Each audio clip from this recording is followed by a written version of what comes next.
Sisi ndio Waswahili ndivyo tupo hivyo. Unajua hata aina marketing zetu zipo tofauti sana. Na ndio maana wasomi wanapata tabu. Unajua ukisoma marketing chuo, alafu uje na marketing inayotakao ufanyie biashara mtaani, ipo tofauti sana kabisa, you know. Ujue kama marketing ya kitu kama sabuni.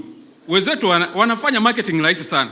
Unakuta tu sabuni inaitwa hot medicated soap. Alafu kama ni slogan fupi, unleash your skin glow. Lakini Mswahili hiyo haimtoshi kununua sabuni. Mswahili anataka maelezo zaidi, kwa sababu Mswahili hanunui kitu bora. Ananunua kitu alichoaminishwa kwamba ni bora. Na kuamini anahitaji nini? Maelezo mengi.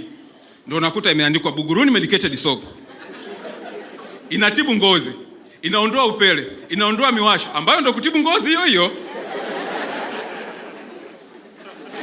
Inajaa upande wa kwanza, inageuza upande wa pili. Hapo tunaiwinda 500 yako. Upande wa pili sasa inaanza pale. Haya.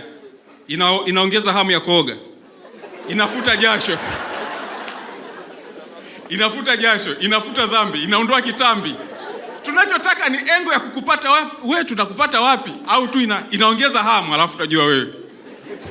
Kwa shilingi 500, maelezo pande zote zimejaa, maelezo mengine anakuja nayo muuzaji. Usione hii ni OG.